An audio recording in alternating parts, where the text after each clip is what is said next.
کبھی 15 منٹ, کبھی 20 منٹ, کبھی 25 منٹ, اتنا وقت آپ کو دینے میں کیا ہے, دے سکتا ہے نا. اور اس میں بھی نہیں, چلتے پھرتے بھی آپ کر سکتے ہیں, اگر وقت نہیں ہے, رات میں بھی کر سکتے ہیں, دن میں بھی کر سکتے ہیں. تو اس طریقے سے حضرت بتلائے کہ تفصیل کے ساتھ میں نے جو مختصر سی بات بتائی, اس پر آپ کریں کہ الحمدللہ یہ سلسلہ ہمارا بڑا پیارا سلسلہ ہے, اور اللہ کے رسول تک اس کی سند جاتی ہے, اور کوئی بات بے سند نہیں ہے. جس کو بھی اشکال ہو پوچھ سکتا ہے, میں بتا سکتا ہوں. الحمدللہ اللہ کے فضل بتاؤ, کوئی اس میں اشکال کی بات نہیں. ضرور اس بات کی ہے کہ اب ظاہر سی بات ہے, مٹھائی جس بچے نے کھایا نہ, اس کو مٹھائی کا مزہ کیا ہے, آئے گا. آپ کر کے دیکھیے کیا مزہ آتا ہے. ایک مرتبہ کہے گا اللہ, آپ کا رواں رواں کانپ جائے گا, رواں رواں آپ کا کانپ جائے گا, اور آپ کے دل سے وہ آواز نکلے گی, دھڑکن دل کا جو بنے گا.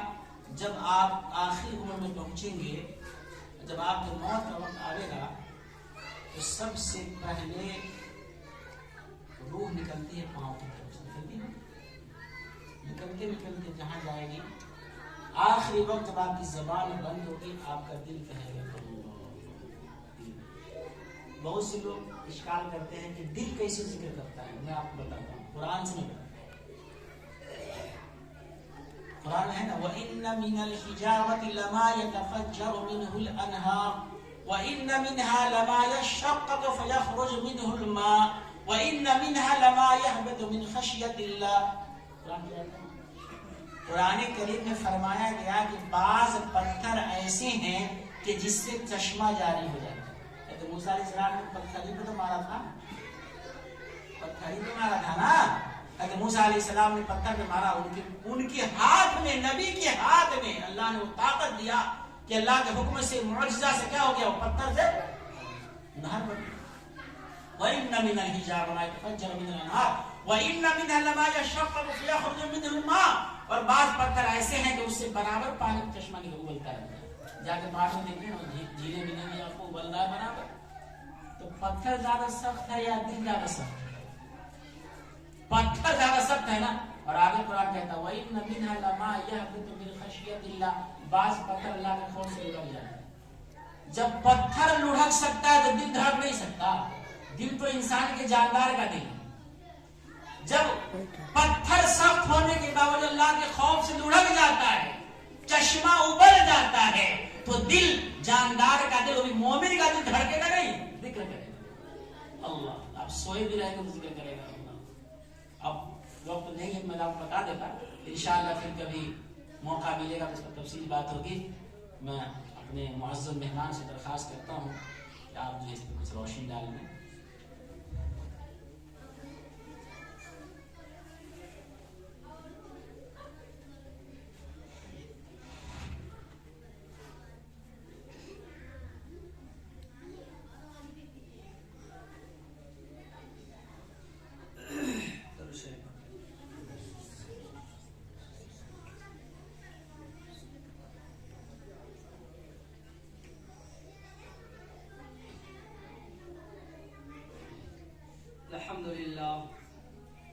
الحمد لله نحمده ونستعينه ونستغفره ونؤمن به ونتوكل عليه ونعوذ بالله من شرور أنفسنا ومن سيئات أعمالنا.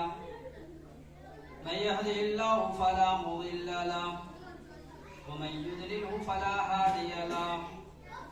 وأشهد أن لا إله إلا الله وحده لا شريك له وأشهد أن محمدا عبده ورسوله. أعوذ بالله من الشيطان الرجيم. بسم الله الرحمن الرحيم. لقد خلقنا الإنسان في أحسن تقويم. صدق الله العلي العظيم وصدق رسوله النبي الكريم. ونحن على ذلك لمن الشاهدين والشاكرين والحمد لله رب العالمين. میرے محترم بزرگوں اور معزز علماء کرام اور عزیز طلبہ, میں آپ تمام حضرات کا بہت بڑا شکر گزار ہوں کہ آپ سبوں نے اپنا یہ قیمتی سرمایہ جو ہے ہمیں عطا کیا ہے, اور اپنی تمام مشغولیات جو ہر ایک کے پاس ایک ایک لمحہ بہت قیمتی ہے, خاص طور سے ہمارے طلبہ کے لیے اور ہمارے اساتذہ کرام کا، آپ سب کے قربانیوں کو اللہ قبول فرمائے اور آپ سب کے صدقے میں اللہ ہمیں بھی قبول فرمائے۔ میرے محترم بزرگوں، مولانا نے کافی وضاحت کے ساتھ میں ذکر کے متعلق روحانی اور جسمانی اعتبار سے وضاحت فرمایا ہے۔ ہم سب اس کے محتاج، حتی الامکان انسان اپنے جسم کا علاج کہیں نہ کہیں کرا لیتا ہے، ڈاکٹر سے ہو، حکیم سے ہو، کہیں نہ کہیں آدمی کرا لیتا ہے، لیکن وہیں پر اگر روح کی بیماری ہے، روحانیت کے اعتبار سے آدمی بیمار پڑتا ہے لیکن اس کی پرواہ نہیں ہوتی۔ اور اللہ نے انسان کو بنایا ہے عناصر اربع سے، تو اللہ نے اس کی خوراک بھی زمین کے اندر رکھا ہے۔ جسم جو اللہ نے بنایا ہے آگ، پانی، ہوا، مٹی کے ذریعے سے، تو اللہ نے اس کی خوراک بھی زمین سے رکھا ہے، لیکن اللہ نے جب انسان کے جسم کے اندر روح ڈالا تو اس کی غذا بھی جو ہے کہ اللہ نے اپنے ذکر کے اندر رکھا ہے۔ جب روح بیمار پڑ جاتا ہے تو اس کی غذا کے لیے ہمیں علاج نہیں کراتے، اور یہ علاج وہاں ملے گا شیخ کے چوکٹ پر۔ جب ہم کسی شیخ کے ساتھ جب جڑیں گے، وہ ہماری تربیت کرے گا، جب لا الہ الا اللہ کی جب ضربیں لگائیں گے اور یہ ضربیں جب دل پر لگے گا، جب جا کر کے ہمارے لطائف جاری ہوں گے، اور جو جس دنیا کے اندر آج ہم اور آپ زندگی گزار رہے ہیں، جب اس کی لطافت اور اس کی حلاوت اس وقت ہمیں محسوس ہوگا جب الا اللہ کو جو ہے کہ دل کے گہرائیوں میں اتاریں گے اور اس پر جب ضربیں لگے گی، پھر ہمیں جو ہے کہ دوسری دنیا نظر آنا شروع ہوگی۔ اور آپ تمام حضرات سنتے بھی ہوئیے گا کہ ذکر کرنے سے جو ہے کہ دل زندہ ہوتا ہے، اور ذکر نہ کرنے والا ایسا ہے جیسے مردے کے مانند۔ تو یہ بات تو ہم سنتے ہیں لیکن اس چیز کو ہم کرتے نہیں، اور جب ہمیں احساس اس وقت ہوگا جب ہم اس کی ضربیں لگائیں گے، تب جا کر کے ہمارے لطائف جاری ہوں، پھر ہمیں وہ چیز نظر آئے گا جو ہمارے وہم گمان میں بھی نہیں۔ جب آپ الا اللہ کے ضربے لگائیں گے اپنے دل کے اوپر، تو پھر آپ کو عجیب عجیب خواب نظر آنا شروع ہو جائے، پھر تمام انبیاء کرام جو ہے کہ آپ کے دیدار پہ آئیں گے، آپ سے ملاقات کے لیے آئیں گے، آپ کی تربیت کرنے آئیں گے۔ وہ اللہ کے رسول کے مطابق ہم سوچتے ہیں کہ یہ تو بزرگوں کا کام ہے، نہیں، آج بھی آپ عمل کریں، آپ عمل کریں اس بات پر، اور پھر دیکھیں جو ہے کہ اللہ کے رسول کی دیدار آپ کو ہوتا ہے۔ میں کہتا ہوں کہ 10-15 دن آپ اس عمل کو کریں اور ضربے لگائیں، اور اللہ کے رسول کی جو ہے کہ 10 سے 15 دن ہوتے ہوتے انشاءاللہ آپ کو دیدار ہوگا۔ بچوں کو اکثر ہوتا رہتا ہے اللہ کے رسول کی دیدار، لیکن بچے کو پتہ کیا ہے، ان کو شعور نہیں رہتا، لیکن اکثر طلباء کو جو ہے کہ اللہ کے رسول کی دیدار ہو جاتی ہے، لیکن ہمیں اور آپ کو بھی دیدار ہو جب ہم اس کی دل کریں گے۔ الا اللہ کی جو ہے کہ الا اللہ جو ہے یہ بڑی، آپ سنتے ہوئیے گا کہ پوری کائنات کو اگر ایک پلڑے میں رکھ دیا جائے اور لا الہ الا اللہ کو ایک پلڑے میں رکھ دیا جائے تو یہ پلڑا چھپ جائے گا۔ صرف سنتے لیکن اس چیز کو کر کے تو دیکھیں کہ اس کے اندر آخر ہے کیا چیز، کہ ہم جو لوگ جو ہے کہ حدیثوں میں یہ بات لکھی ہے اور سنتے بھی ہیں، ہر وقت یہی بات بتلائی جاتی ہے، لیکن اس چیز کو جب ہم سب کریں گے تب احساس ہوگا۔ شاہ وسیع اللہ بہت اللہ والے، ان کے پاس ایک مرید ہے، انہوں نے کہا کہ حضرت میں آپ کے پاس بیعت ہونا چاہتا ہوں، تو حضرت نے ان سے بیعت کر لیا، کہا کہ تم اپنے گھر جاؤ اور جانے کے بعد میں جو ہے کہ تمہیں جو کمی محسوس ہو اپنے اندر، وہ مجھے خط، پہلے تو خط کا زمانہ تھا، لوگ منی آرڈر کا زمانہ تھا، اس وقت جو ہے کہ کوئی بھی خبر بھیجنا تھا اس میں لوگ لکھ کر کے بھیج دیا کرتے ڈاک کے ذریعے۔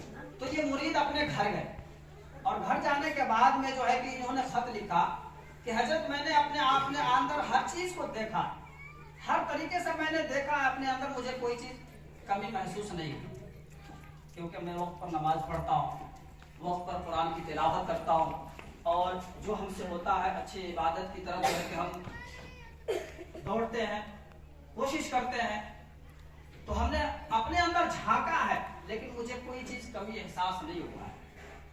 تو حضرت نے جو ہے کہ ادھر سے جواب ان کو دیا کہ جس آدمی کو اپنی کمی کا احساس نہ ہو، اس سے بھی بڑی کمی ہو سکتی ہے۔ تو سب سے بڑی کمی یہ ہے کہ جس آدمی کو اپنے کمی کا احساس نہ ہو کہ ہمارے اندر یہ کمی ہے، اس سے بڑی کمی کچھ نہیں ہو سکتا۔ آج ہم لوگ سوچتے ہیں کہ ہمارا کام بچوں کو تعلیم دینا اور وقت پر نمازیں ادا کرنا، یہ میرا کام رہ گیا ہے۔ کام یہ نہیں، اس کام کے ساتھ ساتھ جو ہے کہ ہمیں عوام کا، لوگوں کا خدمت کرنا ہے۔ اب خدمت کئی طریقے سے ہو سکتا ہے، مال کے اعتبار سے بھی آدمی خدمت کر سکتا ہے، جان کے اعتبار سے کر سکتا ہے، لیکن اللہ نے جو چیز آپ کو نوازا ہے، اس چیز کے ذریعے سے جو ہے کہ عوام کی خدمت کر سکتے ہیں۔ اور مخلوق کی جب تک خدمت کرنے کی صفت آپ کے اندر نہیں آئے گی اور عادت نہیں بنے گا، جب تک آپ کامیاب نہیں ہو سکتے۔ مخلوق کی جب تک آپ خدمت نہ کریں گے، جب تک کہ جو ہے کہ آپ بلندی تک نہیں پہنچ سکتے۔ اب مخلوق کی خدمت کیا؟